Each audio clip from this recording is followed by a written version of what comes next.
All right, well, let's get started here. Number one, the weather is so frigid here in Dallas-Fort Worth, Chris. You're in Phoenix, right? Yes. Okay, so you're right there where spring training happens, and I bet you there's a lot of people here in Dallas-Fort Worth who just can't wait to get to Phoenix because the temperature is unseasonably cold here in Dallas-Fort Worth. We can't wait for baseball. How about you? Oh man, it's been a long time coming, and obviously this offseason we've had a ton of work to do, and what we've done in this offseason with JD and the group with adding CY, Chris Young, really putting an emphasis on our younger players, and we're excited, man. Like the players, I know the staff is really excited to work with these guys, and we have a really good core that we're kind of building around, and we can't wait to get going. Honestly, it's going to be difficult because there's going to be a lot of protocols that we dealt with last year, but at the same time, we're ready to play. Yeah, you got a lot of experience dealing with those protocols during the 60-game season last year. What has the last year and really the last 6 months, once you actually started playing baseball games last summer, what's it been like for you? It's been different. I don't think anybody could really, that's been in the game could have ever expected something like this. So I think, what we did last year, we did a really good job of staying safe.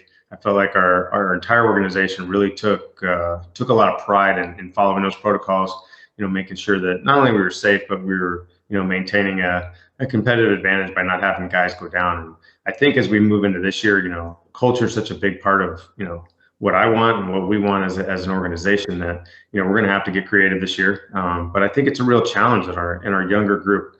I think it's an advantage for us, to be honest with you, being young and really trying to not only establish, but just really grab hold of what our core values are. And that culture is everything. So getting through this, I'm going to really challenge our group not to just get through it, as some organizations will definitely tell their players, we just need to get through this.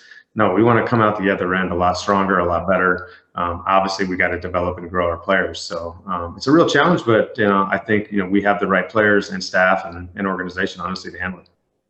I look back at the games that you played in the new ballpark last year, and without fans in the stands, it obviously didn't feel right. And I really think in baseball, I mean, you look at other sports and you're playing in empty stadiums and so forth, but you really miss it in baseball because of the interaction that the players have with fans. I mean, a foul ball, you watch it on television, you see the fans chase after a foul ball and a home run ball.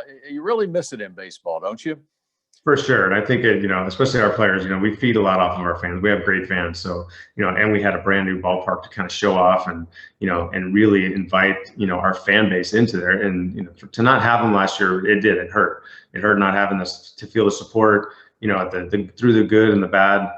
You feel that personal feeling, and the sideline when you're going out early for BP or after BP or right before the game, and you're signing autographs and you're seeing the just the fan interaction with our players.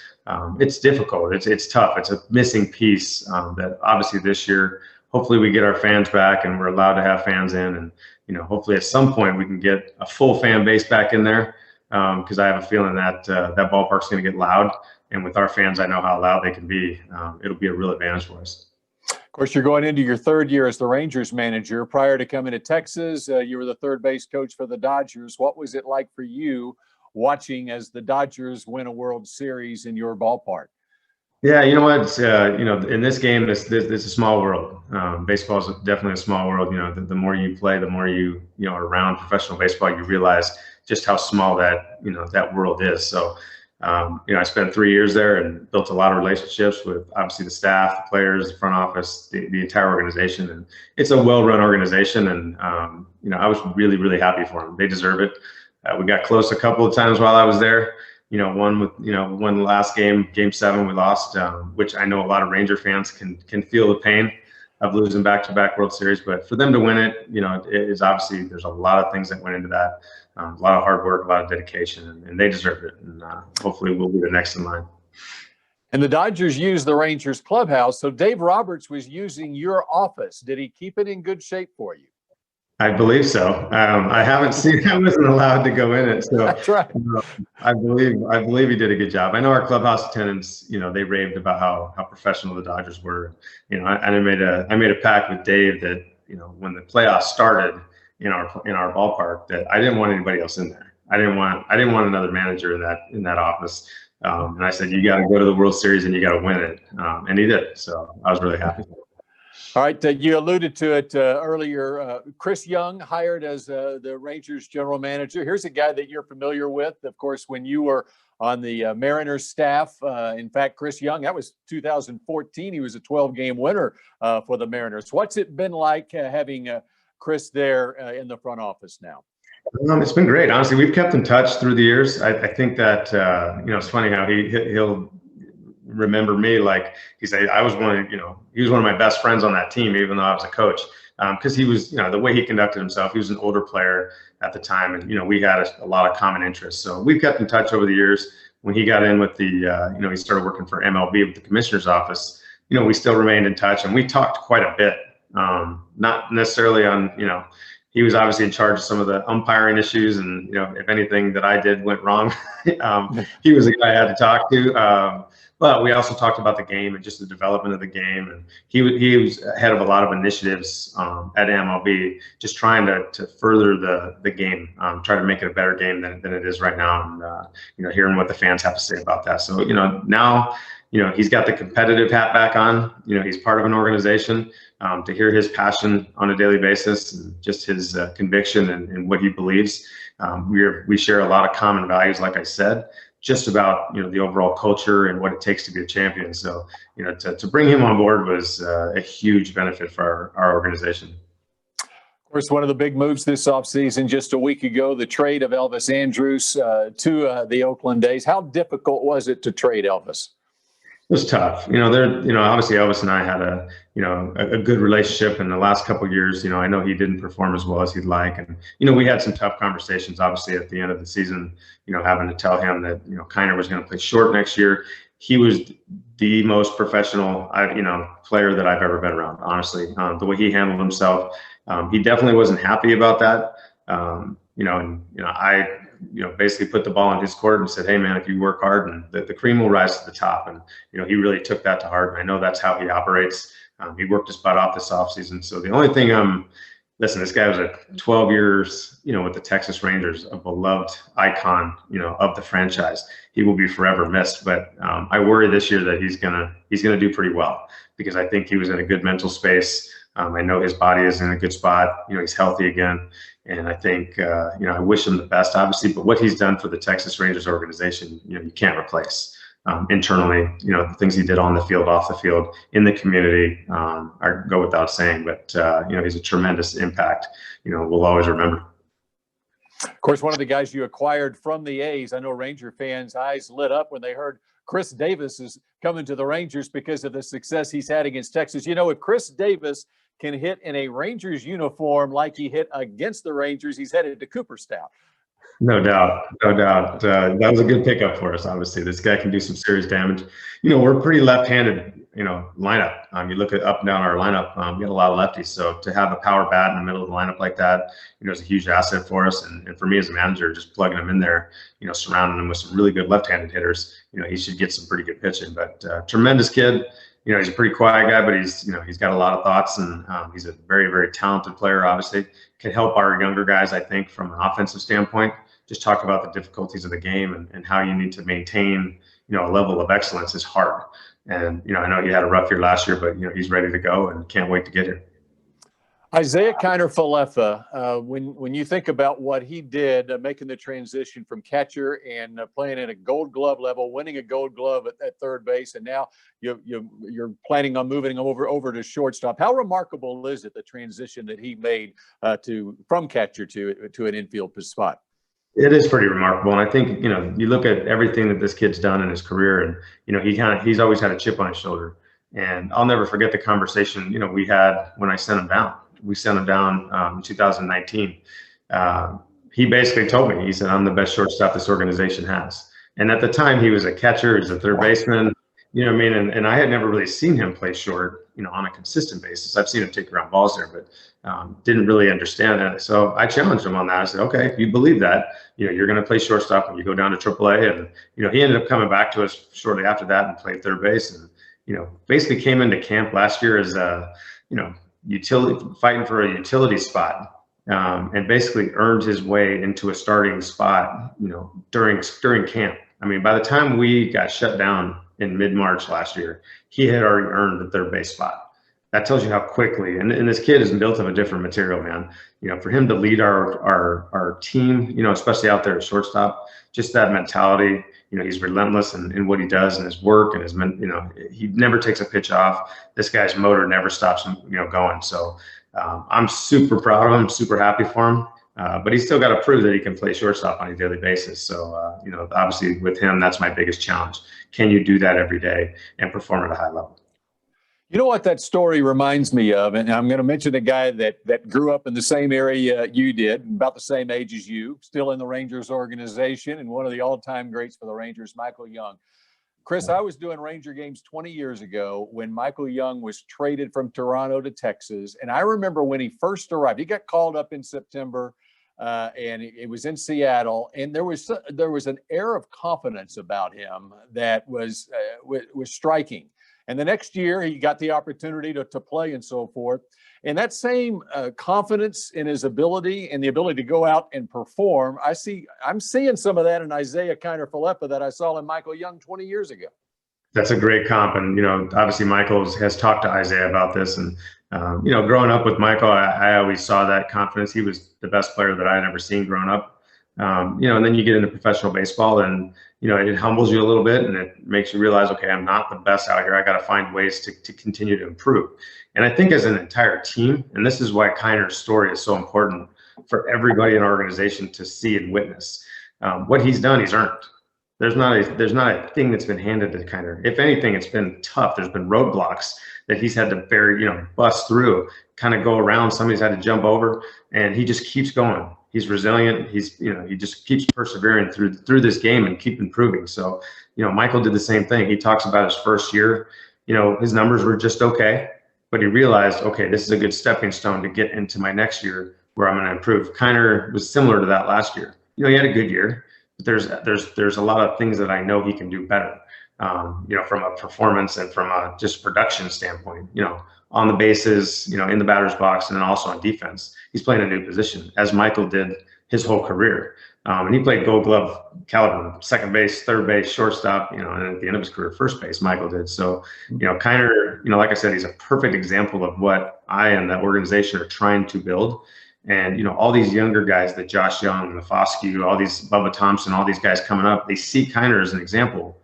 You have to earn it. And when you do, you're built around a foundation that's hard to break. And Kiner, that belief, man, it goes deep. He believes in himself, but he believes in the work that he does as well.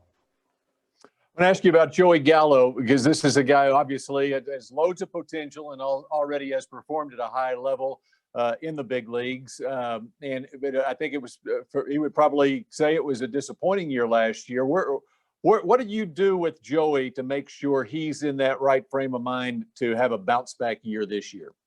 Yeah, Joey's right now he's in a really good state of mind. And listen, the game, has a way of humbling you, when you feel good or when you don't feel, but I think the thing that Joey has like I said, just about Kiner, he has a foundation about himself. He looks at himself as more than just a guy who can hit the ball 700 feet.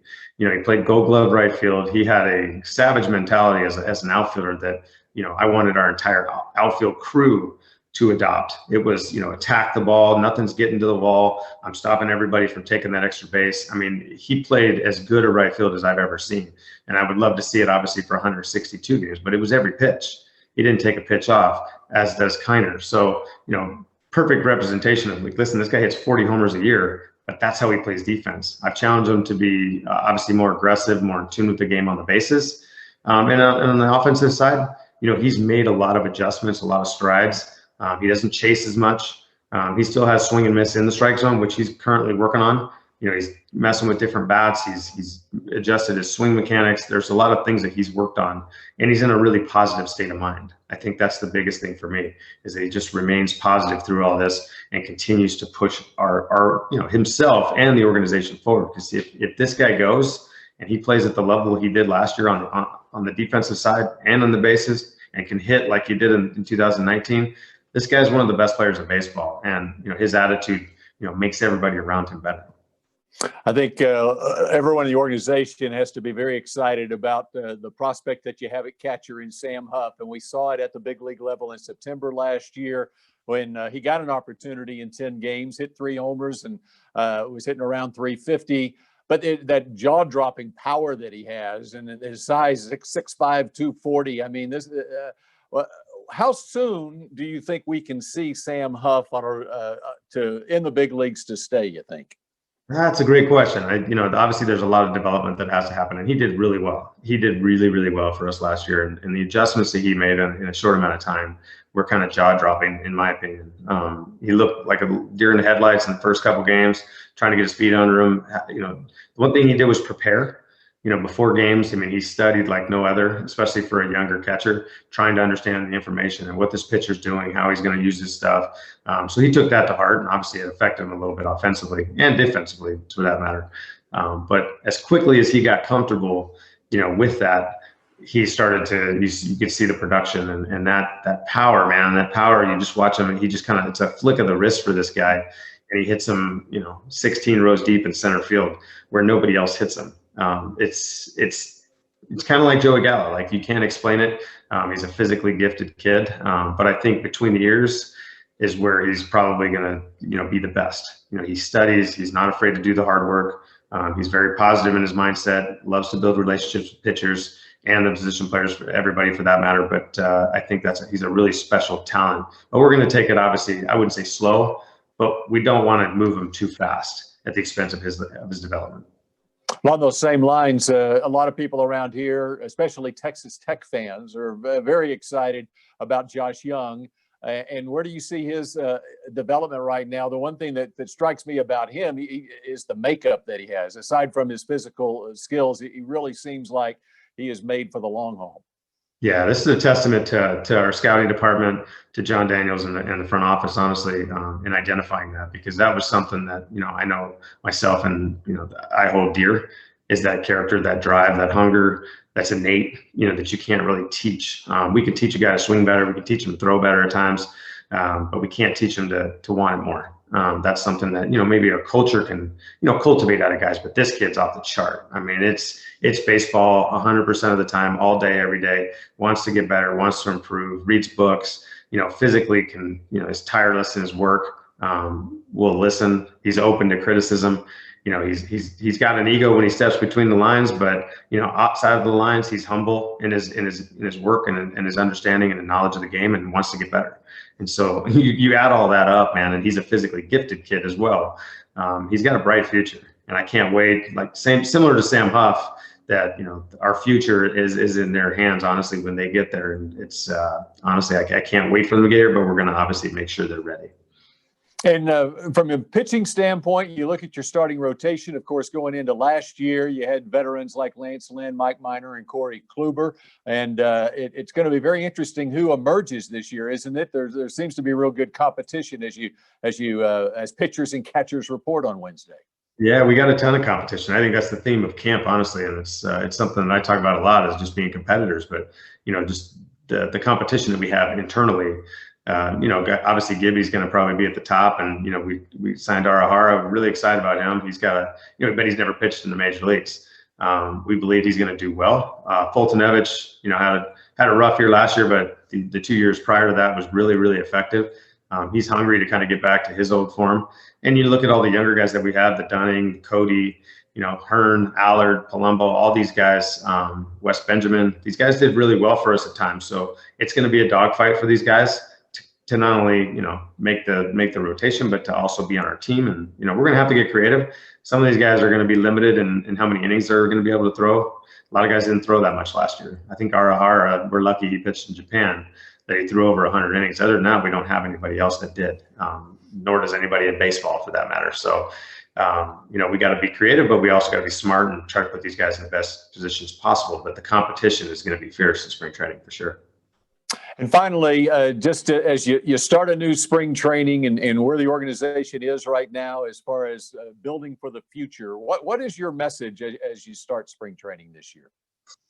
We got a lot of work to do. I think, that's one of the biggest things. And like I said, the culture part of it is critical for us. We got to get these guys to believe in one another, to believe in what we do and how we do it. What does it mean to be a Texas Ranger, honestly? And we've established that the last 2 years. And I feel like we have, like I said, that core group. But honestly, it's come every day. We're not going to put any limits on any of these guys. Half of these guys have never even played a full year in the major league. So we don't even know what they're capable of. So we're not going to put any limits, any ceilings on them. We're going to let them decide that on their own. And like I said, compete. I want to be the most prepared team in baseball. That's something that I've challenged our group, our staff, and I will challenge our players on as well. So that way, when we get between the lines, we're going to compete our butts off. And that's all I ask of our guys, and to grow, to continue every day, bring that same attitude every day. We have a young group that's going to be exciting to watch. We're obviously going to run the bases like we have the last couple of years. We're going to be one of the better defensive teams in baseball, and we got a lot of live arms that are going to keep us in ball games. So, obviously offensively, we have to improve from what we did last year. And so there's a lot of positives. I know it's not going to always be easy, but we got to keep pushing through it and do it together. All right. Well, I can't wait, Chris. And I can't wait to have fans in the stands finally for a Ranger game at Globe Life Field. Absolutely. We're dying for that, especially in our new ballpark. All right. Appreciate it, Chris. Thank you very much for doing this. Good luck to you.